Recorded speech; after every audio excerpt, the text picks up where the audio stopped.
Aziz yurtdoshlar, aziz vatandoshlar, bugun mana men Surxondaryo viloyati Muzrabot tumanining Mehnatobod mahallasida yashovchi Alimnazarov Turdiqul akaning xonadoniga keldim.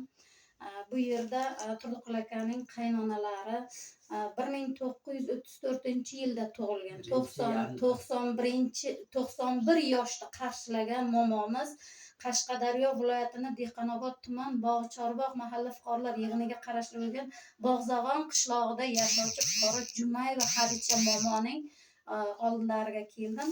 Hozir bu momo 91 yoshga kirib, uyidan quvilib, nevara kelinning urush tayoqlarini zahmiga bir necha yildan buyog'iga shu kuyovlarining qo'lida qaramog'ida bo'lib kelyapti. Mana momoning o'zlari bilan gaplashamiz, suhbatlashamiz. Momoning aqli joyida, ruhiy, jismoniy sog'lom. Faqatgina o'zlarini ba'zi bir o'zlarini surunkali kasalliklari bor. Qani momojon, necha yildan beri bu ahvol takrorlanyapti? Necha yildan beri? Ayting, nima kasalligingiz bor momojon? Mani o'ylaysan, sahar kasalim bor, jigar sirrozman, yuragimga ham kasalligi bor, ikki ko'zim ojizman, yurolmayman. Man balamni balasiga, nevara kelinga ikki xona uyimni beruvdim. Momo o'lguningcha boqaman, ko'raman deb mani boqmadi, ko'rmadi. 2 yildan beri urib, so'gib, uyimni ham shipirmadi, choy ham qilib bermadi. Urib, so'gib mani urgonga sovetlar, milisa kelib jarashtiramiz, tushuntirish momoga yozib ber. Endi milisalar urmaymiz, so'kmaymiz deb yozib berdigonga tushuntirish yozib berib, jirtib, taylab borib qo'shnimizni Qur'onni olib kelib ko'kragimga urib, san jalabsan haromi deb mani Qur'onlar bilan urdi balajon. Momojon, endi hozir mana 91 yoshga qarabsiz. Har yil qish vaqtiga sizni nevara keliningiz shitib haydab chiqaradi.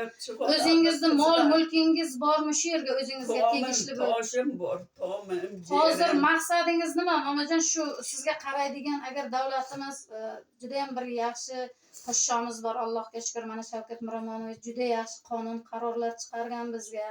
Mana shu nimani ostida agar vasiylik bo'lsa, siz shu mol mulkingizni o'sha insonga berib, shu odam sizga qarashiga rozi bo'lasiz. Bo'laman. Bu tomi toshdan bu kelin chiqsin, mani shunday urib haqorat qilgani uchun Shavkat Mirziyoyevdan iltimos qilaman. Shavkat Mirziyoyev mani yoshimga kirib, 100 yoshga kirib, bola chaqamlarini huzur halovatini ko'rsin. Mani hech kimim yo'q.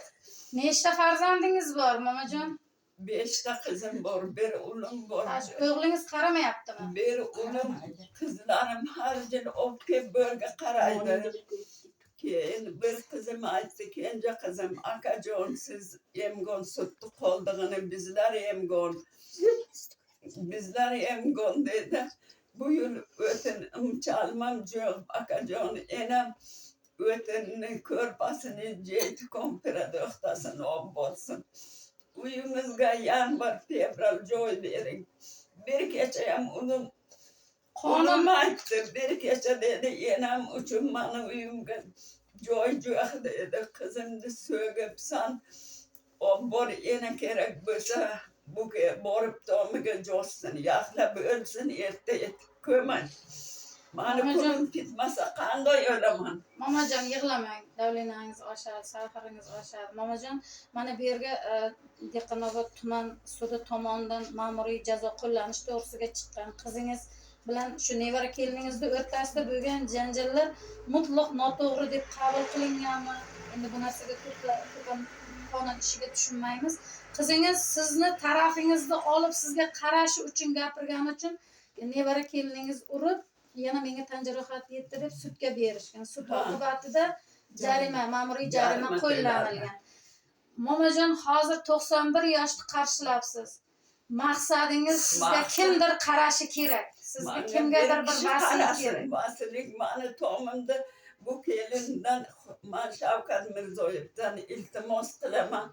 Şunu beri kelindi to'mimdan chiqarib boshqa bir kishi qarasin to'mi to'shimda Demak, siz olsin. ko'p Qashqadaryo viloyatining barcha organ xodimlariga, Ha, hokimiyatlarga Huzur murojaat so'tlarga. qilgansiz. Huzur Portallarga ham sötiga chiqqansiz. bordim, Huzurdu sötiga bordim, Dehqonobod söti söt qildi. Sizni hech kim himoya qilmayapti, Hech kim to'g'rimi? mana, hech kimim yo'q. Musofir akalarim ham, og'aynilarim ham o'lib ketdi.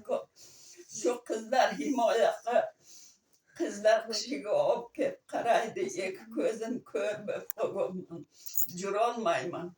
Hurmatli aziz yurtdoshlar, aziz vatandoshlar, televideniya xodimlari, ba'zi bir mana shunday holatni himoya qiladigan insonlar, saxovatpesha, masalan, mana qancha bizda blogerlarimiz bor, jurnalistlarimiz bor. Sizlardan iltimos, shu momoning urush davrida tug'ilganligini, qolaversa o'sha urush ortida qilingan mehnatlarni inobatga olib, shu yoshlarni inobatga olib, shu ayaga ozgina yordam qilib, o'zini mulkiga o'zi egalik qilib, bir kun yashaydimi, 100 yil yashaydimi, bu Alloh bizga ajratib bergan umrda yashaymiz. Hech qaysimiz bu dunyoga hukmronlik qilmaganmiz, qila olmaymiz. Shu momamizga yordam uchun bir qo'llaringizni cho'zsalaringiz huquqiy tomonlama, shu insonni bir qonuniy, huquqiy tarafdan bir qo'llab-quvvatlab, shu momaning ishini hal qilib, o'zini mol-mulkini olib berib, qaraydigan bitta vasiy tayinlashlaringizni iltimos qilib so'rar edik. Mana hozir qizlarini qo'lida. Shavkat Mirziyoyevdan iltimos qilaman, mana to'mimdan shuni bera kelindi chiqarib, mani bir to'mimga menga qaraydigan bir bosi tayinlasinlar. Duo qilaman Shavkat Mirziyoyevga.